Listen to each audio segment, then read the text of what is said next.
Pause for the Pledge of Allegiance.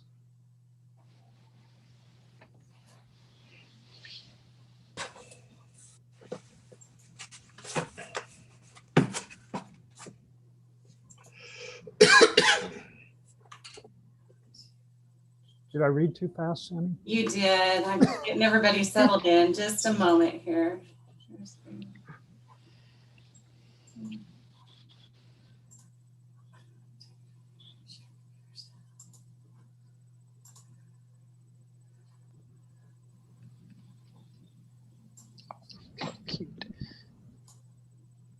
Good day, explorers! Broadcast Cal here with the Pledge of Allegiance. Everyone stand up and say it with me.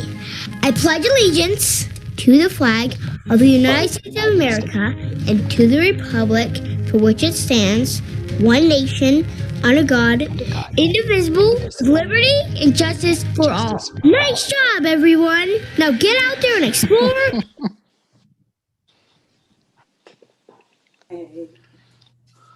Thank you, Sammy. That's a nice way to start off a meeting. Pretty cute. Yeah. Let's see. Put my right page here. Roll call. We have Mayor Smith, Councilor Lehman, Here. Councilor Bell, Councilor Fox is here, Councilor Blaine is absent, Councilor McConnell present, and Councilor Alexander. I don't see him yet. He is going to be joining us. There are a couple of people I need to know.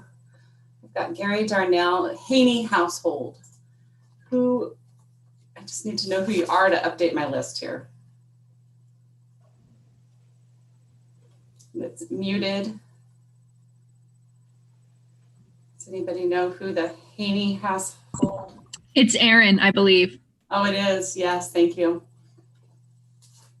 That's it. So we have a quorum. Thank you. Mayor's comments. The city administrator will discuss our actions regarding the COVID response and the governor's orders. As usual, we are plodding along through this, and the city itself is continuing to provide its services. And in spite of all the closures and the separation requirements, we're working with contractors who have been dealing with their own exposures or sickness. And anything between agencies is usually a little slow because of the added layers of bureaucracy with the COVID. But again, in spite of that, I'm really impressed at our staff and the way we're getting the job done. We have multiple large projects going on, and we're getting them done. I talk with other mayors and elected officials and staff, paid staff, that are really impressed with what they see Coburg doing. So I just think it's a great thing that that we all need to recognize we are doing a good job. Nothing's perfect, but we're working hard. We have good intent, and we're getting things done. So once again, I applaud everybody for their hard work, patience, and just the diligence to stick through these hard times and still get the job done. So at this time, we'll go through a agenda review. Sammy? Okay, so I think my sound's on here.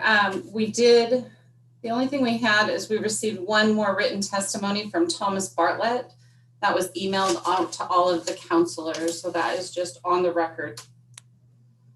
And that is our only change to the agenda.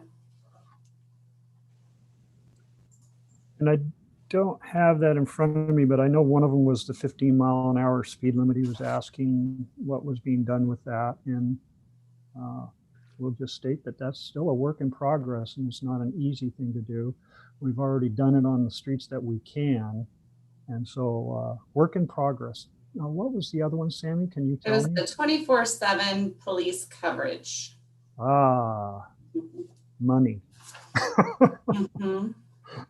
We have 4 paid officers and reserve officers, and Chief Larson could probably address that at the end of our meeting when he's talking over policy and stuff too. But he's trying to just respond to what the city needs, changing hours and stuff with our late night burglary issues and stuff like that. So we can have the chief address that later on in his portion. I do have a comment. Go ahead, Councilor Lehman. So 24/7, that would be 168 hours. It'd be interesting to see what our actual coverage would be based on, the multiple police officers that we do have. Just by comparison, see what is our percentage of time covered in the city by at least one officer. Right. Well, and that's something we can certainly look at. And maybe the chief has an idea of that we can get to.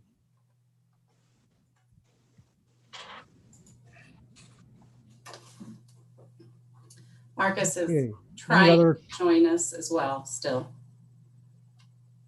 Pardon me? Marcus is trying to join, so he should be coming in any second here. Oh, slowly move to the next item, which is our consent agenda.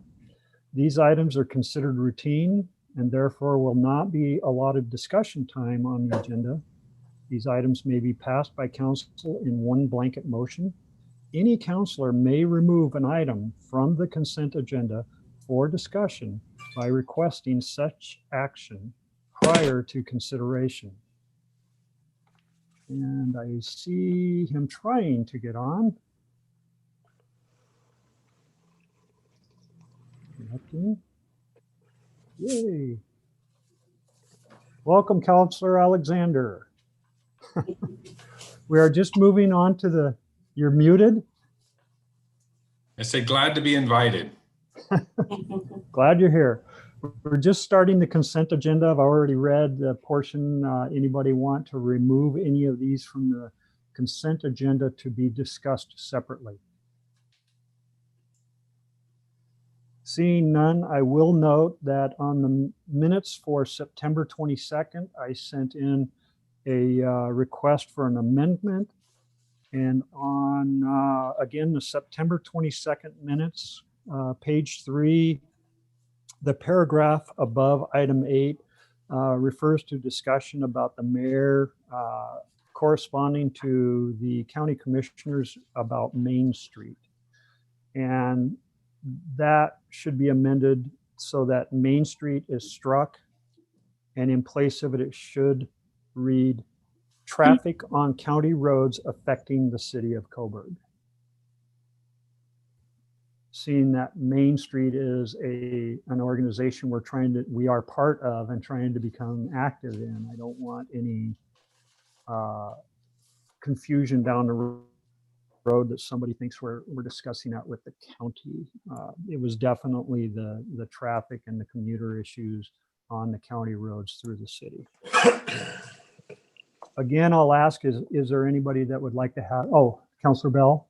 Well, I have a question. I thought that we were going to address the request by Mr. Killen about posting something that his organization does to help small businesses. Was that decided at the last meeting, or were we bringing that to council tonight? We've actually done that. He was requesting that we build a portion of the website, and Megan and I have already taken care of that. Perfect. Thank you. The council, if they were interested to participate in a summit that is taking place, and I didn't know councilors said they wanted to participate, but certainly if you're interested, you can. And I believe that is on December, sorry, my computer's froze. I believe it's the 10th. Yeah.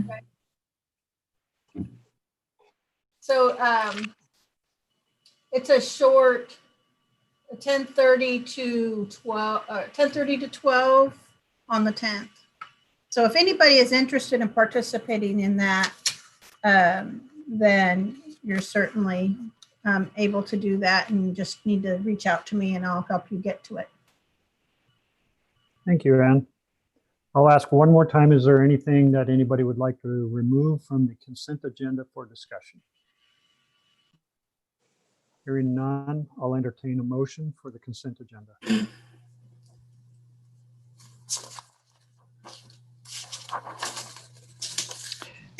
Looks like Counselor Fox is raising his hand and talking, so I'm assuming he's making a motion. I so move to accept the consent agenda as presented. And do I have Second. a second from Counselor Lehman. Okay, motion by Counselor Fox and a second by Counselor Lehman to approve the consent agenda. All those in favor, please wave your hand in front of the camera. Any opposed? Craig, I'm sorry, I was muted. That needs to be adopted as amended because there was an amendment to it. So it's not as presented. There was amendment. Counselor Fox, would you like to change your motion? Yeah, I amend my motion to state. I amend my As second, amended. and I amend my second. There is a motion by Counselor Fox and a second by Counselor Lehman to approve the consent agenda as amended. All those in favor, please wave your hands in front of the camera. I have 5. Any opposed? Any abstentions? Passes unanimously. Thank you. No special guests. City Administrative report. Ann. Good evening, everyone. I'll touch on some of the high points, and then any questions that you have, we're happy to answer. I said the other day when I was in a meeting that COVID-19 makes leadership feel like you're walking on a treadmill and somebody else has the speed button and they just keep pushing it faster. And so in the last couple of weeks, we definitely got on high speed as the governor handed down new guidelines and we started to move to meet the OSHA requirements for workplaces. So we have completed our OSHA requirements with the exception of the staff are participating in some ongoing training. So that's good. We've completed all of the, we can check off the boxes that we did. Thank you to Jim Bell, who our emergency coordinator, who really helped pull all of that together with all of the staff's input.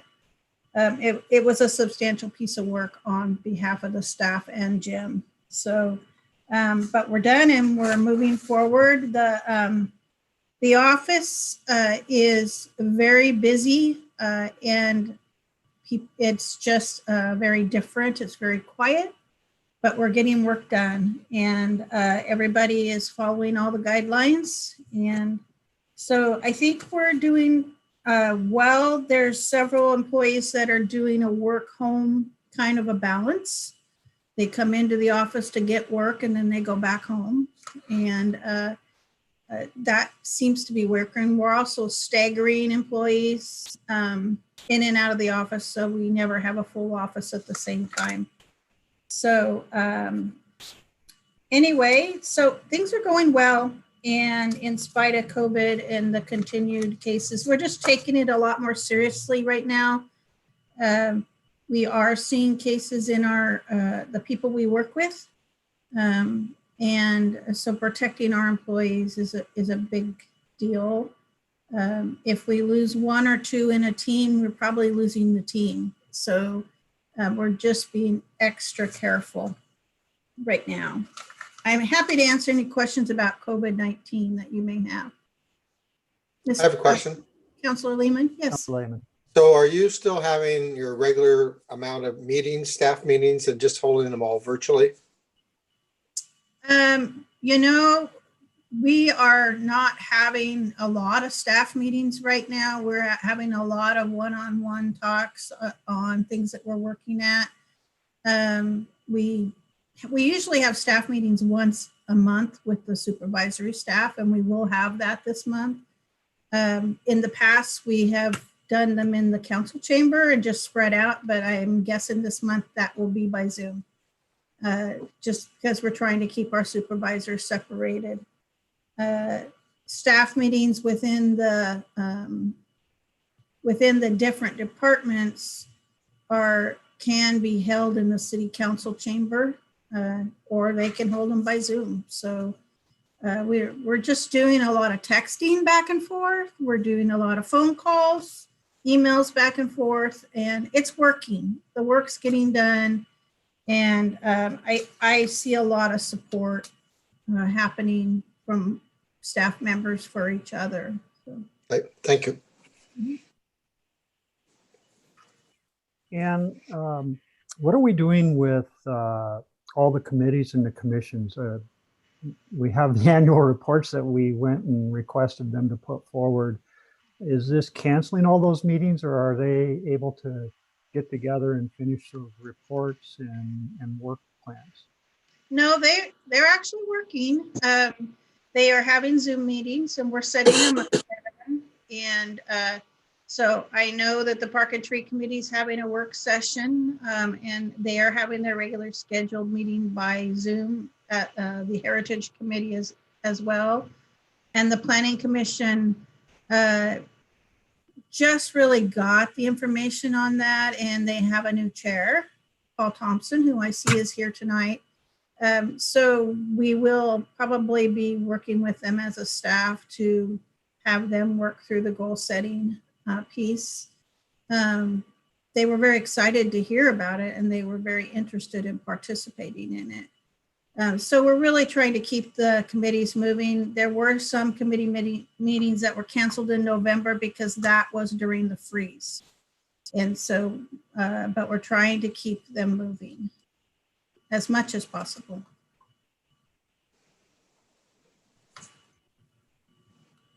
Councilor Fox. I remember, I believe the last meeting we discussed about the liaison position and how sometimes it's fallen off. How are we with liaisons on all the committees? At this point, what we're doing is basically delaying that so that we can discuss it in the retreat is my plan. It was actually my plan to do it at last year's retreat. We got about 5 minutes and didn't really get the time that we need to put into that. If you recall, it's a kind of a scattered mess. Some require a liaison, some don't. We've got a lot of history behind it, as you know, and we need to discuss the pros and cons and determine as a council where we want to go with that. Okay, that's fine. Councilor Lehman. I noticed that our municipal court collections is down significantly. Is that just because they've been closed due to COVID and it's just been pushed down the road? Right, yeah. So we haven't held court, and so those tickets are pushed down the road. They will have their day in court. So it's delayed revenue. And there are some cities that are actually buying a online court system, and we are looking at that, but just, you know, kind of hanging out here for the next month and see what happens. If we have to continue to hold court or put court off, we probably will get more serious about looking at that. But for now, we can hold court, and we just don't have the people coming to court enter into City Hall at all. They go to the side door of City Council. And so Mandy ran a very successful court prior to the freeze. It's just that the last court ended up in the freeze, and so it was canceled. So yes, to your question, it's pushed down the road. Okay, thank you. Councilor Alexander. And actually, my question kind of goes along with that. I was curious if and what changes have happened to our budget due to what we're having to deal with now. Tim's going to be talking about that tonight, but I mean, pleasantly, our revenues are up. Okay. And he'll share those facts with you Okay. tonight, but our property taxes are already exceeding our budget, and water and sewer revenues are up. So the revenues that are important, we're fine. And that doesn't mean we can't keep monitoring them, because we know that there's going to be a fallout. But at this time, we're looking really well. I mean, it's looking good. So. Okay, thanks. Councilor Lehman. And our gas tax increase, is that being implemented? Yes. Wasn't there some issue with that, the challenge to the collection of the gas tax? I don't think so. We started receiving it as of April 1st, and our collections have been up. So we haven't had any challenge to our gas tax. I think there was a challenge that we were trying to get it going the first of the year, but because of the state process, it took till April 1st to get that done. If that's what I remember, Councilor Lehman. Okay. Councilor Alexander. One more question so far. Has anybody had to use the help of the city yet at this time? Because we had our fund set up, and then are we still running that help or not? You know, so we did a grant process for businesses, and we did do that, and all the businesses that were applied, businesses did receive funds. We then rolled it into the county, and more Coburg businesses received funds again. When we got reimbursed, we turned around and rolled it back into the community lending works. The utility billing, we did offer it for a limited amount of time. That time is up. And so, and it was sparsely used, really. It was a very small amount that we actually granted for utility billing assistance. So if we saw a need, then we might consider expanding it, but we also have the low income assistance, and so people can apply if they need help. So I think that so far it's been fine. Good. Our businesses are, so they continue to release funds that are available in our businesses. We have businesses that are trying very hard to tap those funds. And what we're doing is putting our efforts into making sure that they have the information they need to get the funds. And Megan is doing a fantastic job at that. You'll see an email in that regarding some of the help that Seth was able to use from Megan. And that's, I think, something that's really important. We get tons of emails about different things that are coming about, and I'm glad Megan's there to gather all of those and make sense of them for us. Any other questions regarding the city administrator's report or any of the department heads? Moving on. Ordinances and resolutions. Resolution 2020-20.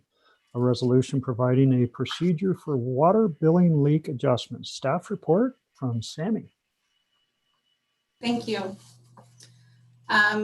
So this is resolution providing a procedure for water billing leak adjustment. It's something that's been on City Council's task list for the last couple of years.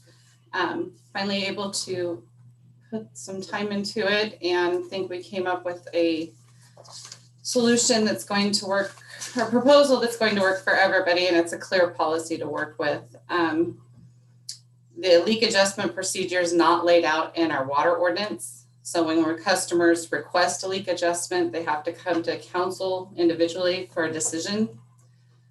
council asked staff last year to look into the options to allow a leak adjustment fee to be processed administratively. It's kind of a combined effort. We reached out to several other cities to get their policies, and quickly learned that everybody's policies are unique, kind of like everybody's water rates are unique. You know, some of them bill off of consumption of cubic feet. So that was an interesting, we learned quite a bit. We met with our public works director and got his thoughts and can discuss some things that were important to his department. The utility billing clerk, Aaron, and I went through some history on how we handled some of the previous requests. We also took a couple requests that we had received this year and kind of worked them through the process to see, you know, how it would work and make sure that it was easily to administer and fair across the board. The formula that we came up with and are recommending is a 12-month average based off of the customer's base rate.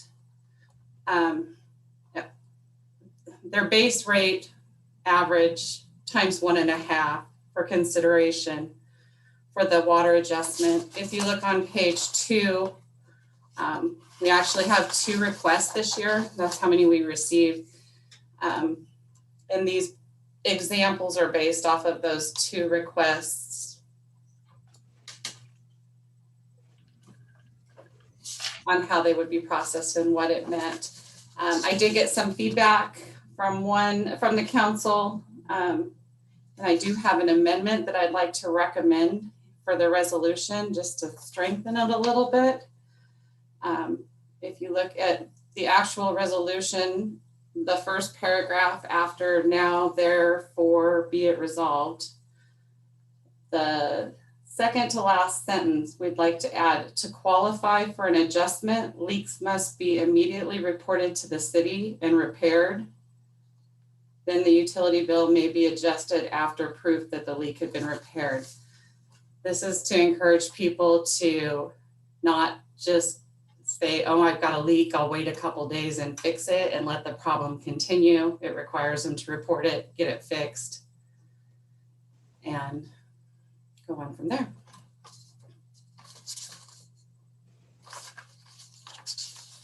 Any questions or discussion from council? Councillor Alexander? I have too many mice on my desk here. Not mice, computer mouses. How are we going to make up for the water loss that we incur with a leak? Because they're going to get their money, but what happens to us? For the city revenue that we're talking. Mm-hmm. Yeah, there's going to be a definite decrease in the revenue collected from water usage.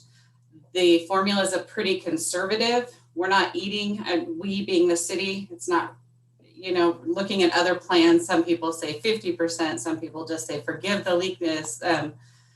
This is kind of set up where we split the difference. It's kind of set up to be sympathetic, you know, we're sorry this happened, encourage them to get it fixed, but there's accountability on your side too. Budgetarily, we don't get a lot of people that request this thing. That's because we don't have anything, and it's quite the process to go to council.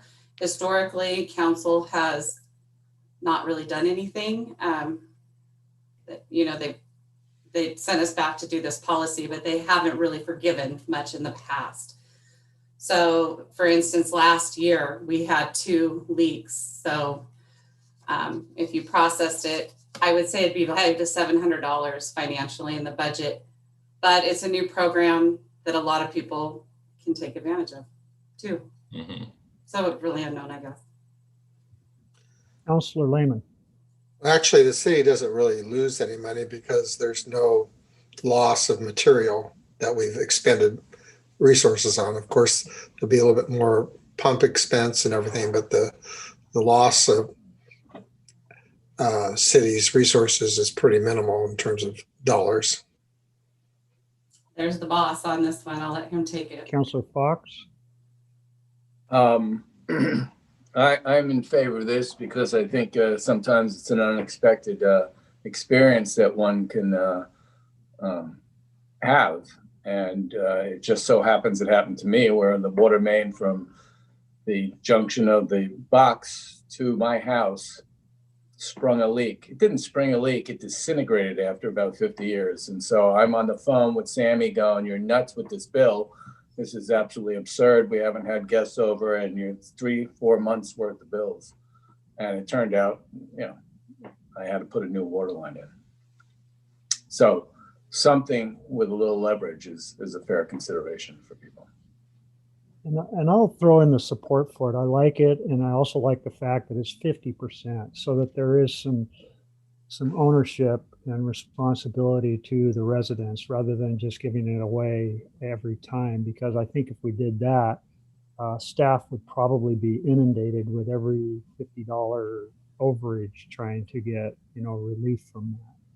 So I know of obviously several stories of broken water lines where they had to eat it. One of them was over 20 years ago, and it was $500 for a couple that had a newborn kid, and the city council chose not to do anything with it because there was just no policy. So I think this is a fair way to go. I see Brian raising his hand, so go ahead, Brian. So yeah, a couple things come to mind. One, we're not in the business of selling water to make money. We're in the business of providing a service to people that they use, right? So we're actually in the business of water conservation. The more water we can conserve, the more water we'll have to fight a fire if need be, and for those times where it's needed. The other thing leak forgiveness programs do is it buys goodwill with our customer base. If they know that if they have a problem, there's a little relief there, as long as they're diligent about making sure the leak gets fixed. And one of the things that we've done to kind of lead up to this is the meter replacement program and being able to help people identify those leaks sooner so they can get them fixed. It's important for us that those little leaks do add up to big problems. And the more that we can help folks identify those and the goodwill that we're going to be spreading with this leak forgiveness program, I think it's a win-win all the way around. We're very supportive of it in Public Works. Thank you. Councilor Fox. Thank you, Brian. I also like the fact that you have to bring in the repair portion rather than just someone coming, because Councilor Fox has also left his sprinkler on all night long a few times in 1 month, and you just have to eat that. Well, I always joke, water is gold in Coburg, so you better take care of it. I just think it's an overall fair program, and Brian makes a good point. It is goodwill. It helps us to communicate better and have a better standing with our customers when the unforeseen happens. Just making them eat it all, I think, is unfair. The city does have the capacity to absorb some of this loss and allow these families to get on with their life without taking their grocery money away from them for something that just happens. Stuff happens. So I think it's a great program, and I like the proposal. Any other questions or comments? If not, I would entertain a motion. I move to adopt resolution 2020-20, a resolution providing a procedure for water billing leak adjustments. As amended. As amended. Second.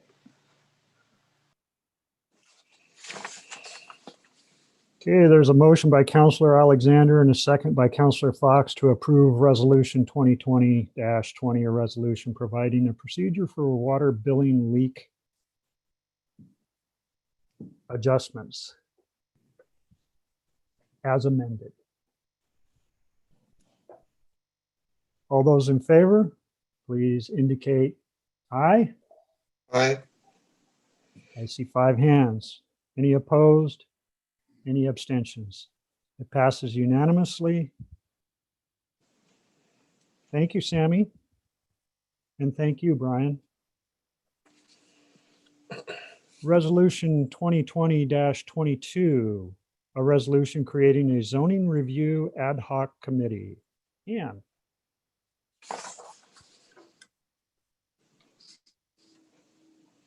This is a resolution based upon council direction to staff at your work session last month.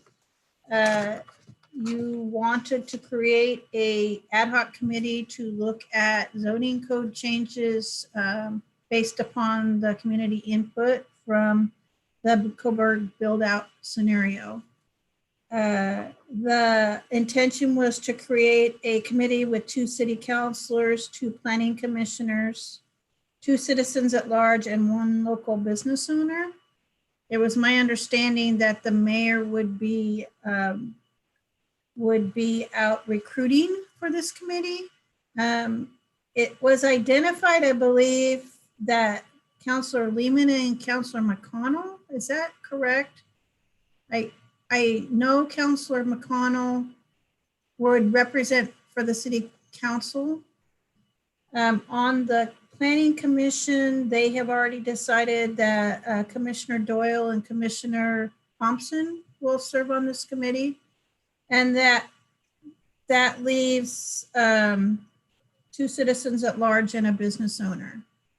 The committee would start working after the first of the year and would work under the committee manual for their bylaws and how they work as a committee.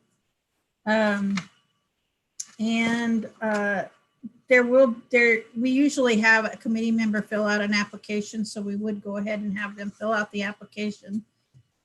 They would be brought to council in January so that you can vote on the committee members. At this point, you're voting to create the committee and begin the recruitment process for filling the committee. At this point, I would like to add 1 amendment in the resolution under section 5. Okay. It says the function of the committee shall be to discuss, gather information, and make a recommendation on zoning code changes in response to citizen input on the Coburg build-out scenario report. I would like to include the words and other input so that we're not just strictly focused to the build-out report, because we do have some input. I seem to recall the appellants on the Weichert gave some information very specific that I think would be helpful to this and other things. I just want to not have it focused on just the build-out report, but other opportunities for input. That's good because it will align with paragraph 6 that we do allow for other functions if it is necessary. So, okay. So section 5, just add at the end and other input. okay, got it. And Councilor Lehman. Well, section 5 also kind of implies that they're only discussing and gathering information as a result of response to citizen input, but won't they be meeting individually to discuss items without citizens input too as well? I think the intention is that they are taking the report with all the citizen input, and there may be there would be additional discussions, but that's their starting point, is this big report that we paid for and all of the comments that were provided by the citizens. And then they can decide if they want to collect more citizen input. I made sure that there was verbiage in here that if they wanted to have additional community meetings and more discussions with the community, that they could do so. So Okay. that was my intent. That was my understanding. So.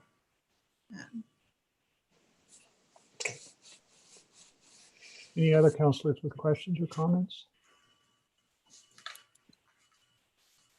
At this point, I guess I'll ask for a motion as amended.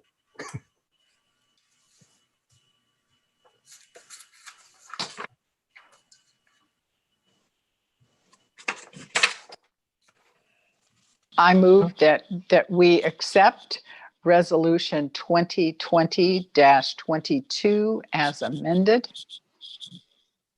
I second. We'll give that to Counselor Alexander. He found his mouse faster. Even though McConnell's doing all the work. We'll see. There is a motion by Counselor Bell and a second by Counselor Alexander to approve Resolution 2020-22, a resolution creating a zoning review ad hoc committee as amended.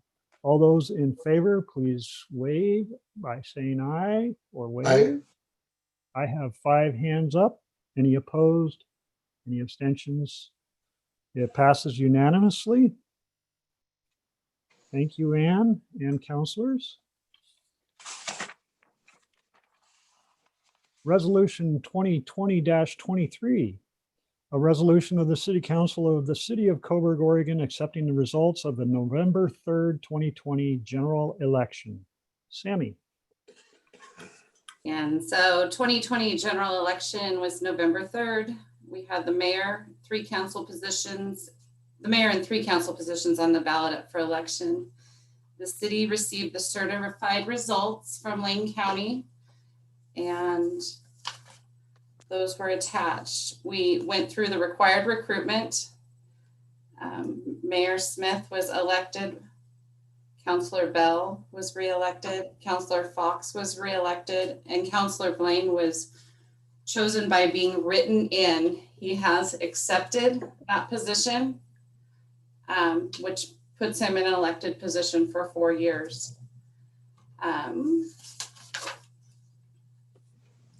Question. Yes, So his name was not on the ballot, correct, and that was because the application wasn't put in time? correct. It's very interesting, the number of write-in names that are reflected in the It tally. is. That's not something that we normally see. Last time we had a write-in election was in 2014. So it was interesting to see that. The next steps would be the oath of office will be done in January. The existing terms terminate on the 31st. So in the first meeting in January, we would administer the oath of office, and they would all step into their new terms. Mayor for 2 years, councilors for 4 years. One thing I did want to point out, and I told the mayor I was going to give him these numbers, but I kind of followed his election from 2014 to 2020 as councilor and then to mayor. But in 2014, he had 276 votes for city councilor. And in 2020, he had 698 votes for mayor. So I thought that was quite a difference. And it was up even 200 from last year, 2 years ago. You must be doing a good job. I think Claire and I were talking about it's just that name familiarity on our newsletter all the time. People just remember the name. I hope it's because I'm doing a good job. It's not the name. It's not the name. So the resolution that's attached is just to put it on the city record for clean access. So there's no questions on the process. And Tammy, when are the next counselor positions up for election? every 2 years, so every general election. So 2022, we'll have 3 city councilors. They're staggered. And we'll have 3 city councilors and the mayor. Mayor has to run every general election. Every 2 years, yes. And And this is your last term, right? It is. Are you gonna run for counselor position again? Actually, I think the way we read it, I could actually run for one more because I was appointed in March of 2013. Okay. And it's the way you read it. I think it says elected to the position. It is definitely elected. And, Yeah. and so I could run one more. We got 2 years. We'll see. We'll have to start your campaign contribution fund here shortly. Well, this was a long and hard fought campaign here. I really wore myself out on this one. Any other questions on the election? I do think all the write-ins is interesting. It's good to, it's interesting to see that. So thank you, Sammy, for that information. I'll entertain a motion on resolution 2023. I move to approve resolution 2020-23 and resolution of the City Council of the City of Coburg, Oregon, accepting the results of the November 3rd, 2020 general election. I second. Patty just couldn't, boy, John was right on that. She just couldn't quite get in there. But we'll give you that second. Okay, Thanks. there's a motion by Councilor Lehman and a second by Councilor McConnell to approve resolution 2023, a resolution accepting the results of the November 3rd, 2020 general election. All those in favor, please indicate aye. Aye. Aye. I see 5 hands. Any opposed? Any abstentions? Passes unanimously, 5-0. Thank you, Sammy. Okay, Heritage Committee appointment. Megan. Good evening. Before you tonight, I have a Heritage Committee appointment. Currently, 2 vacancies exist on the committee. The applicant has demonstrated that he meets all the requirements, and the other members of the committee have unanimously recommended him. He lives in Eugene. However, he recently purchased the Pollard House, also known as Primrose Lane, and plans to turn that into a restaurant, and has expressed a lot of interest in the culture, the historic culture of Coburg. But the committee members have asked that he recuse himself when they review his plans for the restaurant. But otherwise are excited to have a 4th member.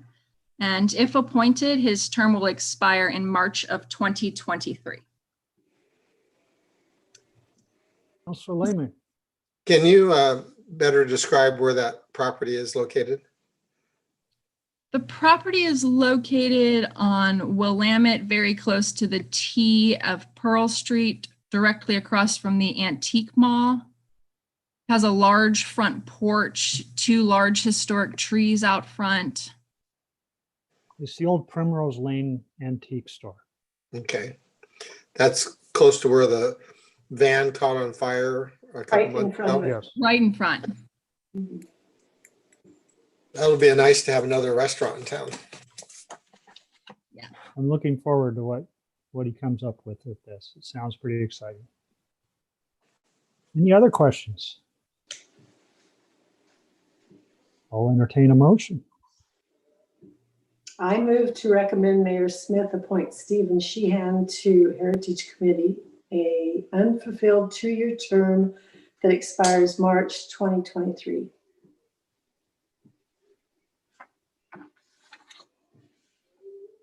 Come on, let's have a second. I second. I was waiting for you, John. Okay, we have a motion to appoint Stephen Sheehan to the, how many names do we have for this committee? To the Heritage Committee. Councilor McConnell, motion, and second by Councilor Lehman. All those in favor, say aye or indicate Aye. aye. Aye. 5 hands. Any opposed? Any abstentions?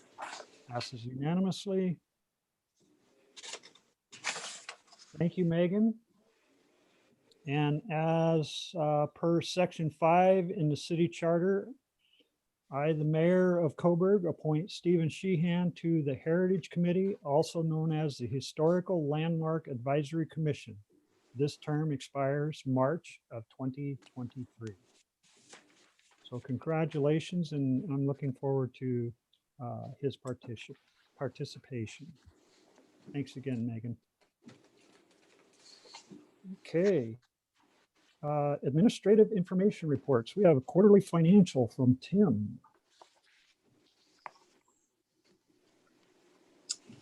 Howdy, howdy. Welcome, Good evening, Tim. everybody. Yeah, so what we're looking at today, we're looking at our first quarter report. So we're a quarter way through the year. What you're looking at here are the numbers for that. There's no surprises. Very similar to where we were at last year. As far as percentages go, we expect to be not at 25%, especially in the revenue areas, based on the fact that we don't receive property taxes until November. So the numbers look real good. We have already exceeded we did a run to see where the taxes were as of December 30th, and we have exceeded our overall taxes from fiscal year 2020.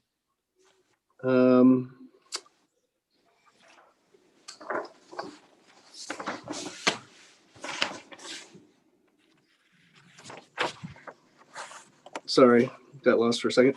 Our revenues and water sewer are good, and all of our funds are operating within their budgets. So I'll take questions if anybody has any questions on the analysis piece of this.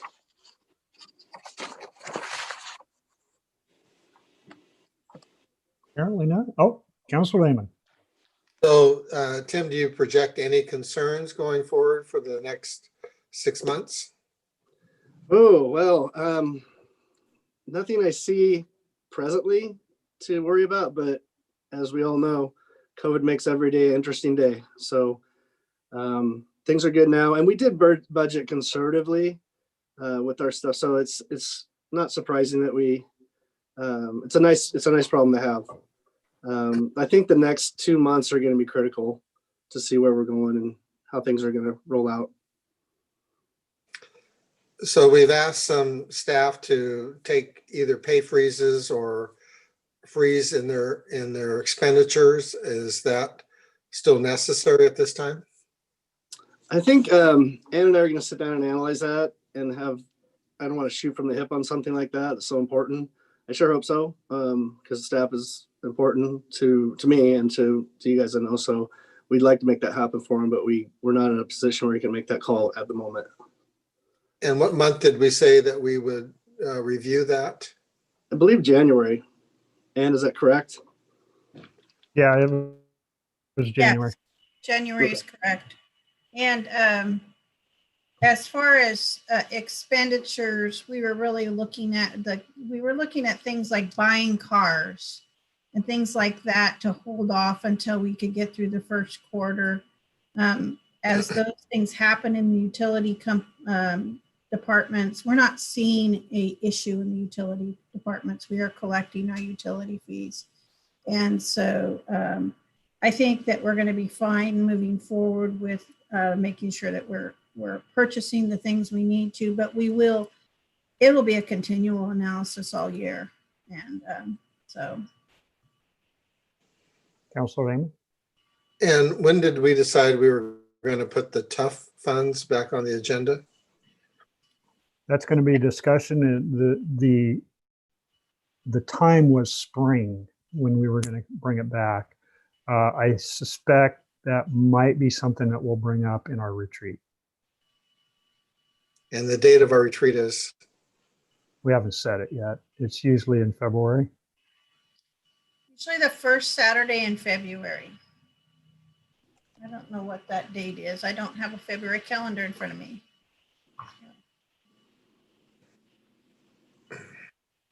We can let you know that. Mm-hmm.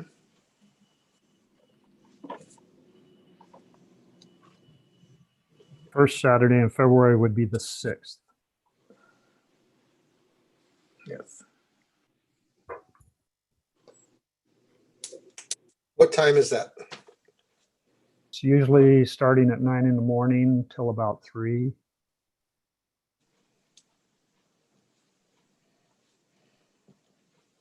We may have a lot to discuss, so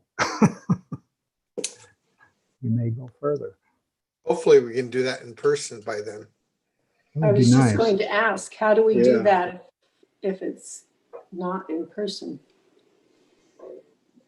Um, That's a long Zoom meeting.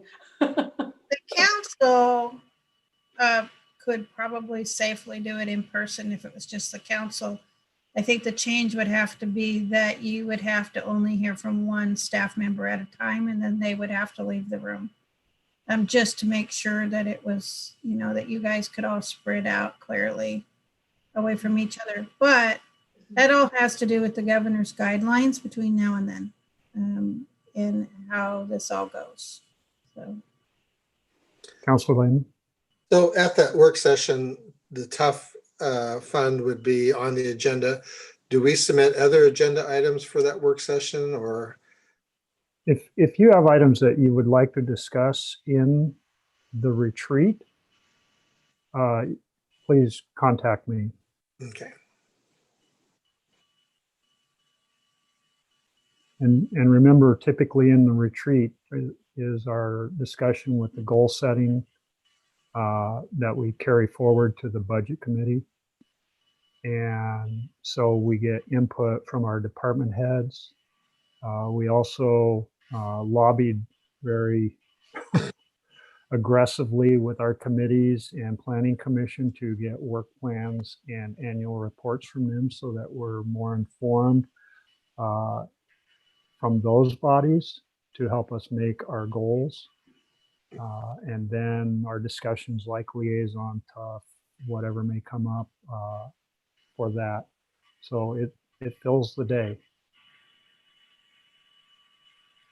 I know that Tim has a financial report to show that on the screen of the revenues in comparison to last year, but the one thing that he will need from you is you asked to look at the possibility of restoring the COLAs and the 2% pay increases that the supervisors voluntarily gave up in the budget because they understood that this could be a tough time, and they wanted to make sure that the staff that worked for them were able to receive their raises and their COLA. So it was the council's request that we bring that back to you in January if you so wish for us to do that. So tonight you might want to give staff direction that yes, you want to see that in January or not when Tim gets done with his presentation. Yeah, I think that was what we had a consensus on. Mm-hmm. Well, I think we'll definitely have a better informed decision once Tim makes his presentation here.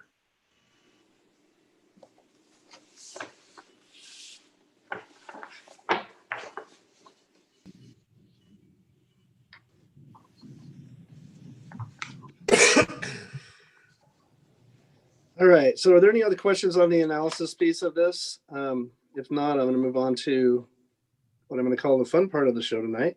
I guess that nobody has any questions.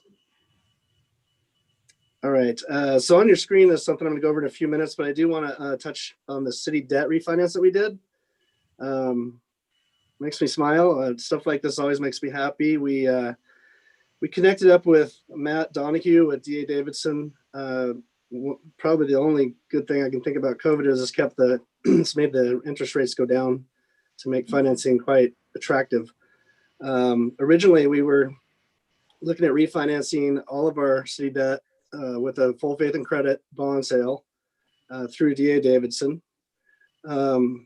DEQ owned three of our loans, pretty substantial amounts. And every time Kathy Estes is our representative at DEQ, we were talking back and forth. And every time I thought I was going to go with that, we were going to go with Matt and DA Davidson, she kept lowering the rates on the current loans and just fought really hard to keep our business. And that's what ended up happening. So we ended up saving $2.16 million over the life of these loans. And so that's substantial. And that's really going to help moving on in the future. I can't think, there's so many people. It was a lot of work. It always is when you're doing financing, but we had such a great support staff, and our own internal staff, of course, is awesome. But Matt Donahue goes above and beyond what he needs to do. So we're really appreciative of that. And Ann and Sammy were extremely helpful as well. I learned a lot about the history of Coburg finances, which is kind of fun, very interesting. And some really good things came out of it. So I'm going to highlight those real quick. So our overall true interest cost was 2.84% on 2 USDA loans, 2 IFA loans, and the Summit Bank loan for City Hall. So that Summit Bank loan for City Hall is going to be a 25-year term. It eliminates the large balloon payment we were looking at. I think it's in 4 years or so. So that's gone. And then the DEQ loans, we took the 3 loans and combined them into one. And we did not extend the longest term of the longest loan. So I believe 2 of the loans were extended by 2 years, but they're all terminate in 2036. We saved 1.2 million just with those 3 loans alone. Kathy came in with an interest rate of 0.86%. That's phenomenal. Now there is a 0.5% loan fee that kind of puts it up to about 1.36% when you're done, but that's still very, very good. And also the other thing that doing these loans, the way we did them, eliminated all of our requirements for reserve funds for the loans. So that was a goal. Wasn't the number 1 goal, but it's nice to have that happen as well. Any specific questions? Sure, John. Councilor Lehman. Sorry. So basically you're saying we got into kind of a bidding war with 2 different potential lenders for our existing loans, and we're staying with the original lender, and they beat the proposed one that we were going to go with. The only difference is the debt payoff is extended by 2 days or two years. Yeah, on 2 of the notes. So we decided to combine them into one just for county simplicity. It wasn't a huge, not much of a cost to us. And with the interest rate the way it was, it kind of made sense to do it that way. Good work. Thank you. Lots of help. It definitely wasn't a 1-person job. It's a lot of work. I think Ann was surprised. I'm not sure she's done a bond sale before. This is my 3rd one, and they're always a lot of work, but it's awesome when you get a result like this. It's going to be so great for the city. I will be avoid the balloon payment too, correct? You said correct. Yeah, that's gone. The City Hall loan is now 25-year note, and no reserves requirement. No reserve requirements anymore. So but still full faith in credit. Yeah. The DEQ loan, she called it full faith and credit, but that wasn't like. I mean, Ann, maybe you can talk to that because I didn't realize that Kathy was going to do that till it was kind of over. But I don't think it's the same as the bond sale. Do you know much about that, Ann, or can you address that? So the full faith and credit, it simply means that everything that the city has available to it is on the line for paying back the debt. Right. So that is what full faith and credit is. Just to clarify, Councilor Lehman, because unless I misunderstood what you said, just to make sure that you're clear that we did 2 refunds or refinancing, one with the original company we were talking with, but based on our discussions, we pulled out 3 loans with the original lender. And because we could get a better interest rate on those 3 loans. So we actually did do the bond with the original, with part of our debt, and then pulled the 3 sewer loans out and financed them separately. So I just wanted to make sure that was clear. Okay, good. And so to disperse the lenders. Right. Yes. Much more clean for the staff to maintain now. We have 2 loans essentially at the city. So it's going to be a lot less work for him to manage. So, and Tim did a great job on this. This was a lot of work. It was a lot of work, a lot of analysis, a lot of paperwork. And right off the bat, just getting here and starting a new job, this was a lot of pressure on him. And so I just want to commend him because he stuck with it, and we got a good deal. We got a Good. great. Sounds like it was great work done. Good deal. Yeah, good work. It was definitely a good workout, and I come into City Hall often, and this was a major project the last couple of months, and I didn't see much of Tim because he was always on the phone or on the computer dealing with it, and Ann was helping, and as other staff too, like Tim mentioned. So good work to everybody involved. Yep. This relieves the pressure on our sewer bill for our customers. And obviously, it's just good financing and good revenue controls that we're looking at, and just super efficient. And once again, as I said at the beginning of the meeting, really proud to represent Coburg and the hard work. We are doing the job. Our staff is doing the job, and they're not only doing it, they're doing a great job. So congratulations. I just wanted to mention too that the next step with this will be, we paid for the platform for the wastewater project and water, but wastewater is really where our worry always is. And so we will be meeting with Doug. I've connected Doug and Tim, and they'll be working together to update that platform with all of our new data. And then we'll be able to see what kind of difference this is going to make in the sewer rates going out. And so that you'll probably be seeing that in, normally you see it in about February and March. I'm guessing Doug will come back, as you asked him to do, to discuss those changes that take place in that. So just want to make sure we mention that. What is the overall savings to the city? 2.16 million. Yeah. Yeah. Very nice. So Nice when you why- work hard and things come together well. Let's buy that street sweeper. Hey, now you don't forget Brian's on the line here, so let's be careful talking about that with the Public Works Director online.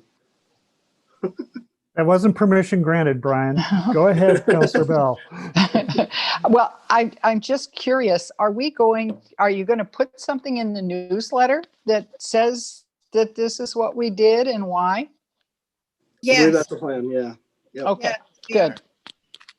I think it's a big deal. Yes. Absolutely, it is a big deal. We're going to put it in the utility billing this month, but Brian had something he needed to get in there for people to Okay. understand how to take care of their tanks. And so we will get it out there. Councilor Lehman. So how about our new Public Works building? Yeah. You guys are spending all the reserves already. Might as well.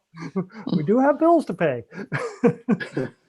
We need to get through COVID and, see where that goes. While we're doing well right now, we just got to get through this and be conservative. And I got the building on the board. It's written right on the board. I can show it to you. So, Go ahead, John. So we didn't discuss earlier with the new well and how is that going in terms of the infrastructure around that? Is that already budgeted for and moving forward with? yeah, I mean, the whole water project is budgeted. And so we're moving forward. Brian can talk a little bit about it, but yeah, we're moving forward.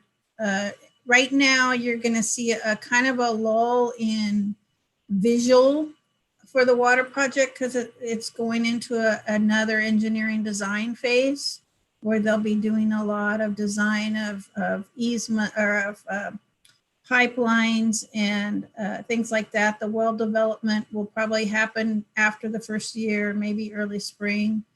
We'll go out for RFP on that. But the majority of what's going to be happening over the next several months is a lot of engineering and design. Mm-hmm. But a completion date like in the late summer? For the well The itself? well, yeah, the well and the infrastructure around it. Brian, do you want to answer that? I'm not really sure how long that's going to take. Yeah, I think we're looking at this summer, late this summer. Good. But it'll definitely be in the next fiscal year. Engineering probably go into the spring, and then I think we're going to put it out to bid early summer, if everything goes right. But all the test results came back really good. Yes.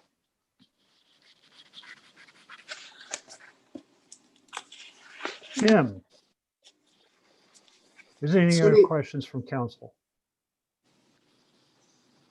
Okay, I Tim. thought Tim had some more things. Yeah, I to have one share. more. Sorry, I don't mean to interrupt you.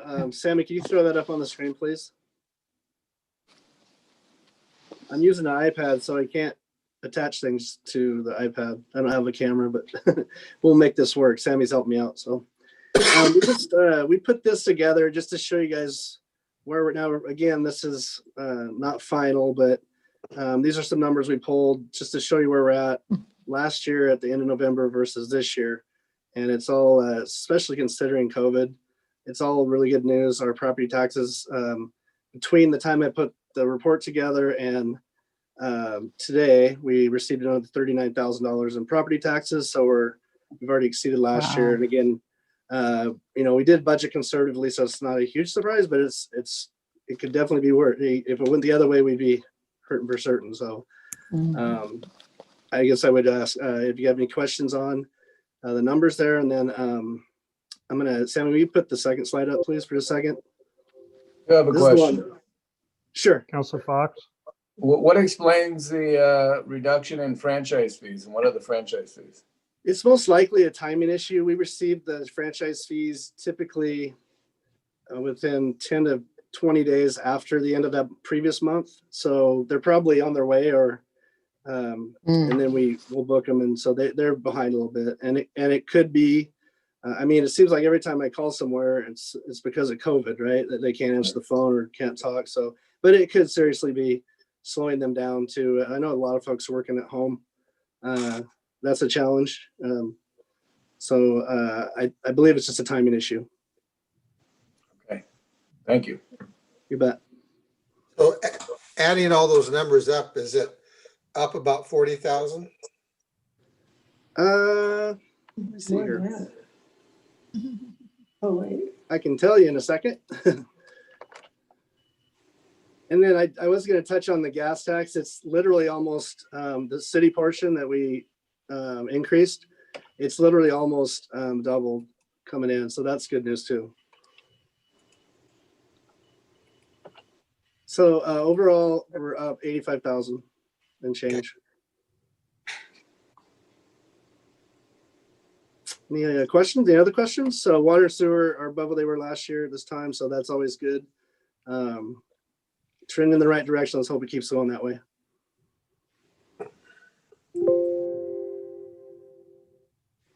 Any other questions? All right, seeing none, that's all I have. This is my pretty picture. I pull my crayons out and That looks like the build. That looks like the build out scenario. I'm actually surprised that the court revenues are as close as they are with us having to close the court so often. Of course, we do have more officers now. Looks like the street tree utility fees are pretty flat. Yeah, very flat. They're almost identical. It's like $50 difference, $60 difference from last year. So sometimes these anything charts else, are. Tim? Nope, that's all I have, sir. Oh, thank you, Tim. Good information.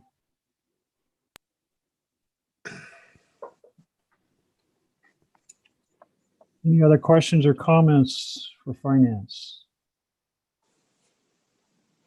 Well, we were worried when COVID came on, and as usual, Ann took the conservative route, and our council stuck to that too. And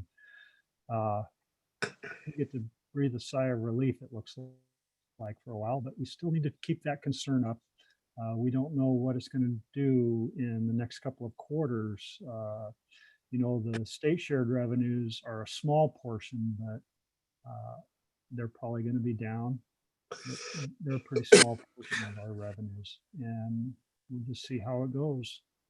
And like Ann said, it's constant review of this and watching it, and that's what we're going to do, is maintain our conservative aspect and hope for the best. So thanks again, Tim, and we're going to move forward to police policy. Chief Larson.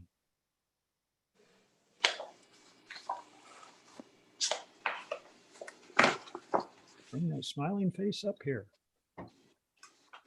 I've got him working on a new computer, so there's his voice. Am I live? We can hear you.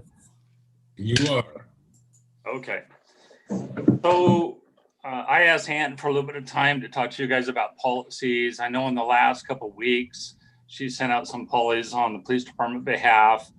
I'm just not sure what people might have as far as questions with the national landscape for law enforcement. So she sent out the policies. You should have got one on bias-based policing, one on First Amendment assemblies, and then one on the use of force. So I just wanted to send those out to see if anybody had any questions, but those were hot topic issues for law enforcement across the nation. So with those policies, the policies actually are from a company called Lexipol. So Lexipol is law enforcement attorneys, risk managers, and they vet these policies through law enforcement best practice, through state and federal law. So when these come out, they've already been vetted through risk assessment through the Lexipol company. So it's such an important issue that CIS actually had a $1,500 incentive for agencies to sign up for Lexipol. It just helps with risk management.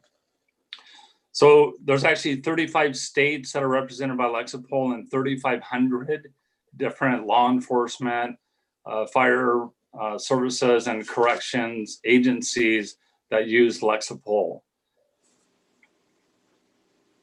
So all the ones that you've seen, like duty to intercede on the use of force policy, that's actually a federal standard that is met within the use of force policy.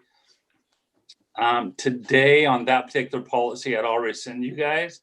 I got 5 additional updates today from Lexipol. So they're constantly sending me updates on different policies. And there's 170 plus policies that the police department is going to be implementing from Lexipol. I probably have 70 implemented already.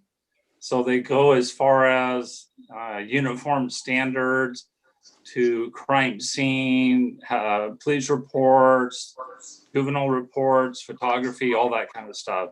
So it's very comprehensive on all the policies that we have. So I just wanted to share that. And then if anybody has any questions. Councillor Alexander. So in this time and with the new policies and everything and reading over everything, it's pretty amazing, all the wording here. Are you outfitted as a department well to be able to follow these policies how they are? And well, training is always an issue. So like today we have the MILO, which is the multiple interactive learning objectives computer system. It's kind of like a movie projector that goes on the wall. It's set up in City Hall. We have that for the whole month of December. So four or five of us did training today on that. So we have scenarios when you use force, and then you have scenarios when you don't use force. So kind of the answer to that is complicated. I am always trying to address training needs. Like duty to intercede is a big thing that people are talking about, but trying to find training on that is next to impossible. So I got a hold of Cahoots, and Cahoots is doing a class for me on January 19th on de-escalation. So constantly trying to address the training issues, which are ongoing. As far as equipment, this year we got the body cameras. Thank you for the body cameras. I got an officer complaint. I know the body camera is gonna, tell the truth of what occurred. From my council report, you can see we had a couple use of force issues where the officers got assaulted. So the body cameras, those tools are just invaluable. Is there anything else that you need or going to be needing? I'm working with the sheriff's department, trying to update the fleet. They have a car, it's about 2,000 out of my price range. So I'm working with them. They might have a couple newer used cars available at the first of the year. Is this a car buying it through auction? The city auction? Through the sheriff's department prior to auction. So it'll have all the equipment and they don't have the expense of taking out all the equipment.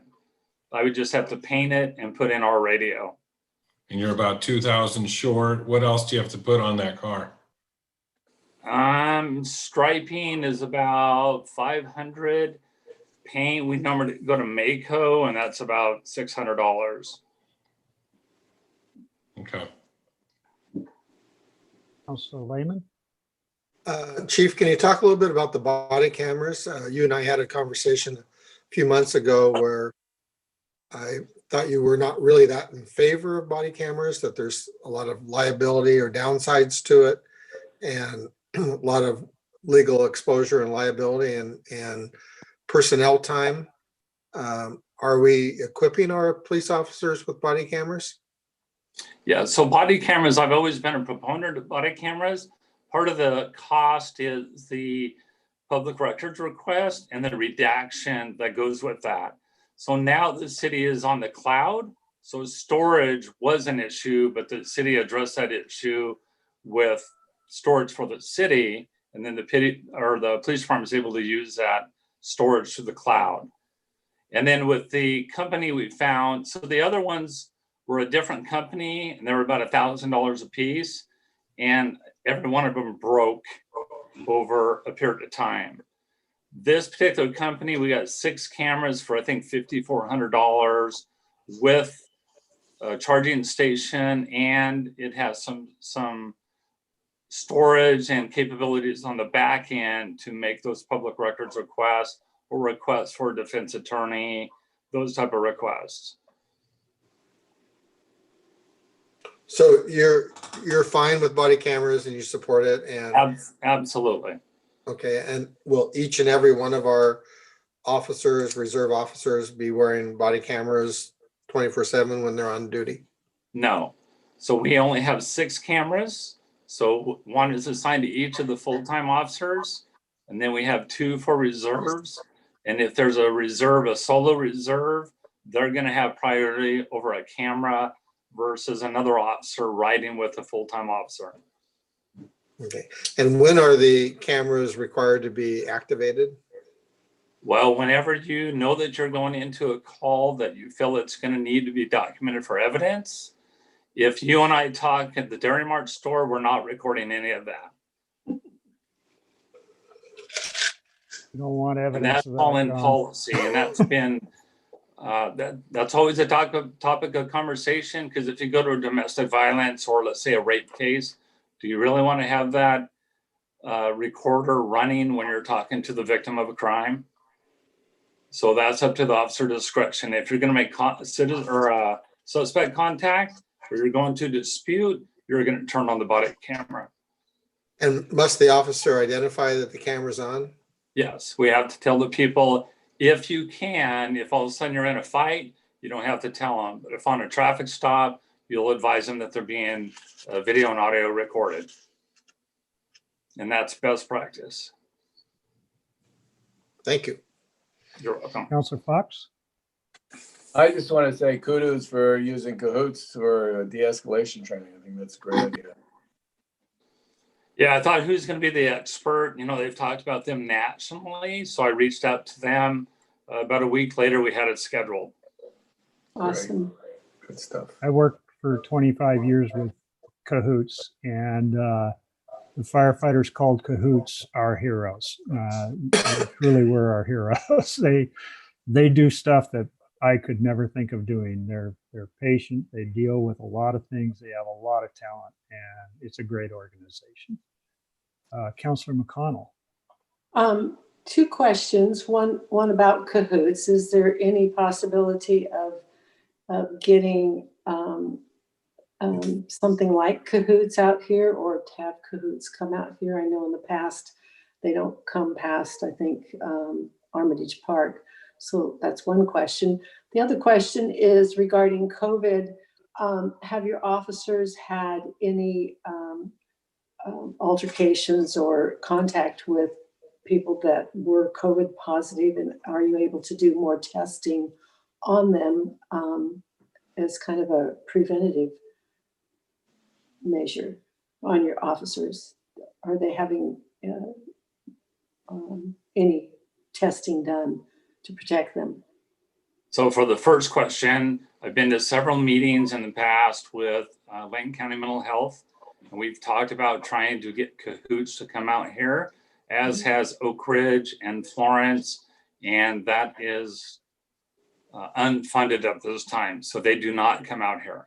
I've called them on a couple occasions in the last couple months to see if that policy had changed, and it had not. So they're just unavailable. So we're really limited on what we have in the small communities throughout Lane County. I think cahoots just recently went to Springfield. I know that we're Eugene only. So that is just not a service that's available as far as that type of a need. For the other one, the officers, if they volunteered, they could have gotten a test at the fire department a couple months ago on COVID. I think the majority of the police department did. And we have had a couple exposures with people that had the virus. They were outside and the officers did their normal precautions. So we haven't had any concerns other than that. They just tested positive. And then every time we take somebody to the jail, before they even get out of the car, they're giving them a temperature test and asking them a series of a bunch of questions. Thank you. So Councillor McConnell, I know that the cahoots issue is a money issue. You know, we need to pay for that service. Springfield started about 4 years ago, and that was a big issue. The fire department, Eugene and Springfield Fire, were working together. We were used to having the cahoots in Eugene, and then when we go on a Springfield call, we couldn't call cahoots because it wasn't funded. So cahoots has been really touted nationally, and we're hoping that something will come about where we have a regional availability. But again, it's money. They're a great service, though, and I hope we They're can do awesome. something like that. Really incredible. Thank you. Any other questions for the chief? Chief, do you have anything else? Oh, Councillor Alexander. I do, yeah, for the written testimony. So the gentleman talks about a lot of crime happening. We had 3 thefts from vehicles last Sunday. So I don't know if that's a crime spike, but, and I know that a lot of times there's people talking on the community page, and they've talked about stuff, recent stuff, like the stuff that happened on Sunday night. And then they've also talked about stuff from 20 years ago. So as far as crime wave or crime in Coburg, we had 3 thefts in the last couple of weeks from vehicles. We did have some prior to that. So we're working with, through an informant. We have information of a guy out of Albany that's coming down here specifically to Coburg and stealing items. So we're working with a detective up there. He said the guy has been selling all kinds of what we think is stolen merchandise on Let Go. So we're working with an Albany detective to see if he's tied to any of our thefts down here. We've also worked with Springfield detectives recently on a local resident that made the news on a bunch of thefts. And then we arrested a guy 2 days ago who has an addiction problem, and he's been associated with some of our suspects. So we're working on it. There's crime in Coburg, but we're doing everything that we can. Councilor Lehman? So earlier we had the citizen inquiry about what it would take to bring to a reality to have 24/7 police coverage in Coburg. And I raised the question or comment about it'd be interesting to know how many hours of coverage we have per week in Coburg. So that information I think would be useful to give out to the citizens, maybe in a newsletter.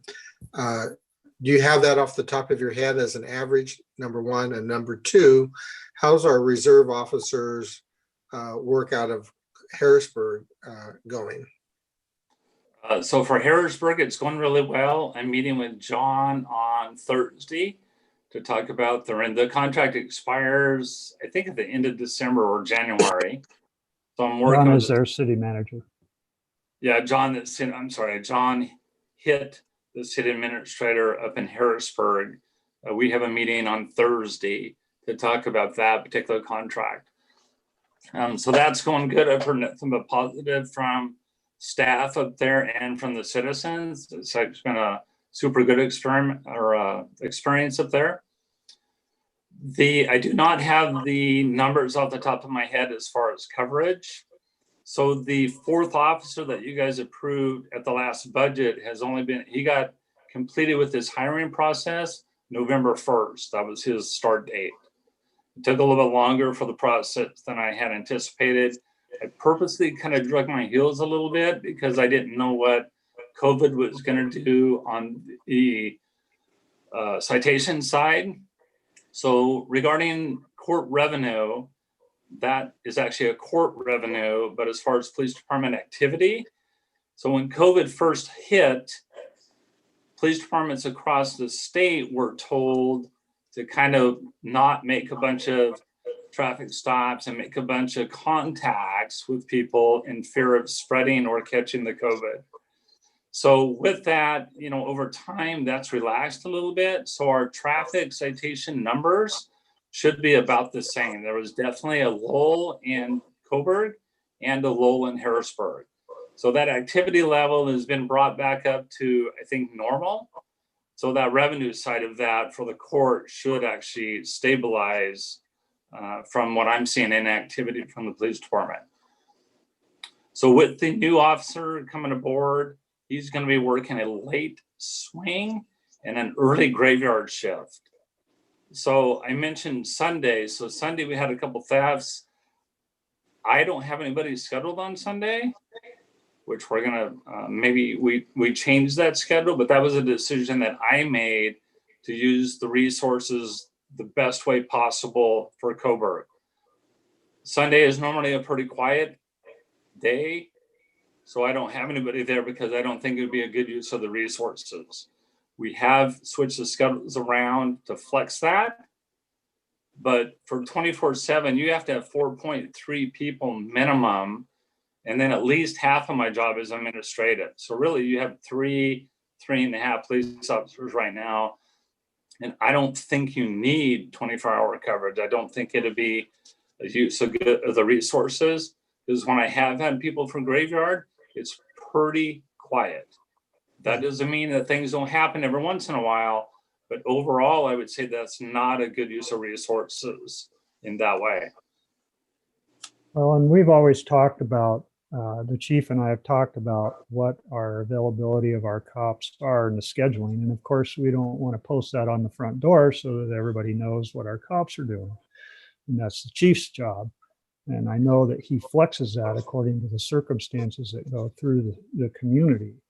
And of course, giving him more officers helps with that. And that's one of the key elements, is also having reserve officers that can kind of help fill in on some of those hours also. I saw Councilor Alexander. Do we have proper amount of overtime worked into your budget? Are you able to pull people if you need it and have the overtime to pay for it? No, we only have, well, we've only budgeted, I think there might be $5,000 in the police department budget for overtime. So really, it's been a no overtime policy for the city since I've been here. So that's a lot of juggling on schedules. And a lot It of is. you probably making up overtime hours, I'm sure yourself.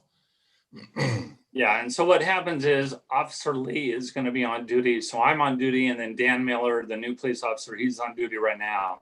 When both of us secure, Mike is going to be on call. If he gets called out at 2 in the morning or 3 in the morning for something at the Shell gas station, which is where the 2 officers got assaulted, you know, then they have to flex their time the next day, because if they get called up for that call, that might take, I think Kevin's took like 6 hours because there was medical issues. We had to get a medical clearance, and that was just on one arrest, and that's not counting report time. So it can get complicated really quick, and then we have to flex those hours.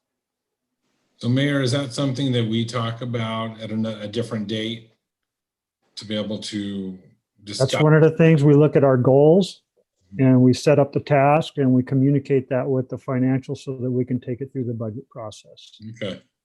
I also want to mention that the police officers do have the opportunity to comp their time.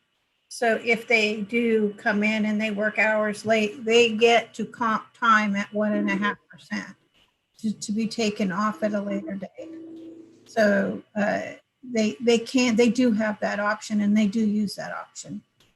One of the things with smaller cities that do have police departments is they work toward doing that to allow that flexibility. And that's actually what most officers like about the smaller community police departments, is the ability to flex that schedule and work those, you know, have that flexibility for not only the professional, but also their personal life. Councilor Lehman. Yeah, I agree. I don't believe we need 24/7, and people are always on call, and they can then flex their time or comp their time later. So that's great. The number of hours with Harrisburg, was that 20 or was that 40 hours per week initially? 25 per month. 25 per month. And have we met that or exceeded that, or are we under that? No, we've met that every month.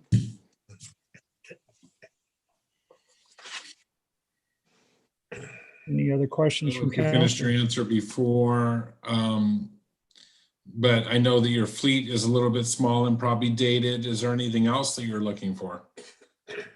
Or that Well, new officer, another need might be another taser. And so other than that, I think the police department's pretty good. I mean, you know, a taser, because we added one, and I always like to have one available for the reserves, because my goal is to get them to solo status where they could patrol by themselves. So that's a good tool that they should have, and then just update the fleet. Okay. I'll get with you and see if we can have a little chat and find out costs and see if I can bring that up in the city. Thank you. Any other questions from councilors? I would like to say that I think this was good, and Ann and I have talked about it, having the department heads available in the city administration report or some other time in the agenda. Keep in mind, we're coming up on the retreat where we will hear from each of these department heads and their needs to help us set goals and carry that forward to the budget committee. I think Ann and I will keep trying to do that. To, you know, our goal is to be informed, and so that we can make informed decisions. I just feel so lucky that we have the staff that we do, that we have the communication process that we have, and we can feel free to communicate openly back and forth with these issues. So it works good. I love the council, the way they ask questions and move forward with issues, and take each of your issues and carry the torch, and we'll move forward. The retreat will be the bottleneck where we funnel them all in and figure out how we're going to disperse those throughout the year. So again, please make sure that you get to me with any issues that you may want to see on the retreat. Ann and I do keep future agenda items and look at them. And it may not be the retreat, it may be an actual council discussion in a public council meeting. So still keep those ideas and let me know, because that's my responsibility, is to set the agenda. And that's your responsibility, is to help me set that. So with that, is there anything else final that you want to say, Chief Larson? I'd just like to offer, if people do want to do the simulator, just to email me and we can try to get a time. It's a good experience. You could take about an hour, go through 5 or 6 different scenarios. It'll be educational. It is educational. I do have one last question. Councilor Lane. The letter that we had about the 15-mile-an-hour speed limit through town, has the citizens made use of the request to use the radar gun and report people that they feel are speeding? Has that been going on very well? We advertised that just prior to COVID. We had 3 people sign up for a class and we had to cancel the class. That was at the very beginning of the COVID. I would love to implement that as soon as we get past this. But we had 3 citizens that wanted to participate. So they have to take a class before they can get the radar gun to use? Yes. Yep. On how to properly use it and track that particular vehicle and kind of what the expectations are, because I do not want them confronting the person. That's up to me. I'd love to take that class. Okay, there's 4 people. Chief, I have a question, a quick question about our flashing speed sign and information gatherer. Are you getting some good information that helps you with that and in the future? We're still kind of learning how to download and read that data. I did a presentation at Harrisburg about that, and it was just prior to Burke being on vacation. So there were so many readings in a short period of time that it didn't give the proper information. So Brian and I are working and Burke trying to work through that to make it presentable to the council. But it looks like it's really good information. Good. Okay. I'm inviting any final comments from councilors. Ann, John, you're like Jerry Bainey from the old days. Always have the last one. I forgot to ask on the accounts payable. I know we approved the Springbrook software, but can you just kind of comment on the expenditure for the $17,493, where we are on the expenditures for that software? That's an annual bill. So we pay one bill annually for Springbrook. Okay. Didn't we approve an additional software upgrade for the city? Is that separate from this one? So the intention is that the city will go out for RFP for a different financial software, but we really do need to get our finance director on his feet. That is a whole year. I mean, it's a lot of work to take that on, and the city needs to be in the position to take that on, and including all staff on board. And so I know that that's really important to Tim. I know he has experience doing it, so we're excited about it. But that's a timing issue in itself of when is the best time to bring the city on to a new software. And Tim he's already talking to people. He's already looking at software, and he will make a recommendation, and we'll go out for an RFP when the timing is right. And there will be a cost, and that most likely will be reflected in the budget for next year for whatever that will be. So, and so this is separate from the software that forecasts the expenditures of the sewer and the water. Oh yeah, so that's a platform. That's Okay. A platform that we had built, and that those expenses actually went to the sewer, or to the sewer and water department to build those platforms. So that's a separate project. And that's already underway? It's done. Okay, It's already done. Yeah. thank you. Final comments, questions? Ann, do you have anything? The only comment that I wanted to make was that that the counselors are aware that that I give the directors a format for bringing what their priorities are, and they bring you what they want to bring you. I don't get in the way of what their priorities for their departments are.